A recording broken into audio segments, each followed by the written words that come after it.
Hello বন্ধুরা, আশা করি তোমরা সবাই খুব ভালো আছো। অনেক দিন পরই নিয়ে এসেছি একটা রান্নার ভিডিও। তো কী সেই রান্নার ভিডিওটা, চলো ঝটপট শেয়ার করা যাক। গরম পড়া স্টার্ট করে দিয়েছে আর দেখছি চলে এসেছে উচ্ছে, সজনের ডাঁটা, কাঁচা কলা। কি হবে? শুক্তো হবে। তো চলো ঝটপট বানিয়ে ফেলি শুক্তো। এই তিনটে সবজি তো এনেইছে, তারপরে দেখে নিলাম ঘরে আমার কি কি সবজি আছে। তো দেখলাম কুমড়ো আছে, বেগুন আছে, বিনস আছে। তো দেখি কি কি দেয়া যায়। চলো, প্রথমে কড়াইতে তেল দিয়ে দিয়েছি, তার মধ্যে দিয়ে দিয়েছি বড়ি। একটা সময় ছিল শুক্তো আমি একদম পছন্দ করতাম না, কিন্তু বড়ি আমার ভীষণ পছন্দ, তাই জন্য বেছে বেছে আমি বড়ি আর আলু খেতাম।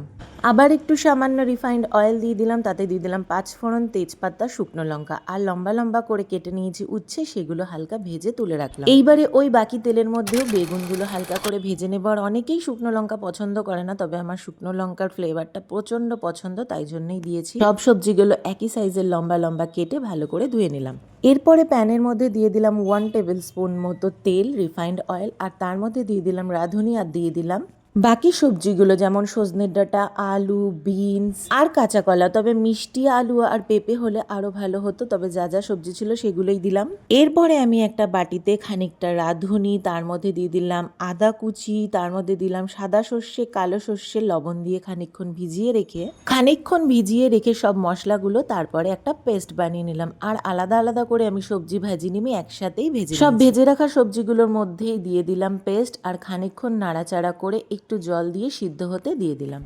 এরপরে আমি এই সবজিগুলোর মধ্যে দিয়ে দেব আগের থেকে ভেজে রাখা উচ্ছে, বড়ি আর বেগুন। সব ভালো করে মিশিয়ে নাড়াচাড়া করে সব সবজিগুলো দিয়ে খানিকক্ষণ নাড়াচাড়া করে লবণ দিয়ে আবার খানিকক্ষণের জন্য ঢেকে রেখে দেব। আর কিন্তু আমি জল দেব না, এবার দেব আমি খানিকটা দুধ, সেটাও দিয়ে ভালো করে নাড়াচাড়া করে সিদ্ধ হতে দেব। চাইলে আমুল দুধ জলের মধ্যে গুলেও দিতে পারো, তবে আমার কাছে মাদার ডেয়ারির দুধের প্যাকেট ছিল, আমি সেটাই গরম করে দিয়ে দিয়েছি। এবার দিয়ে দিলাম স্বাদ মতো একটু লবণ আর চিনি। শুক্তো একদমই রেডি, একদম অথেন্টিকভাবে, বেশি কোনো মশলা না, আর একদমই হালকা গরমের জন্য তো এইরকম শুক্তো ভীষণই ভালো লাগে।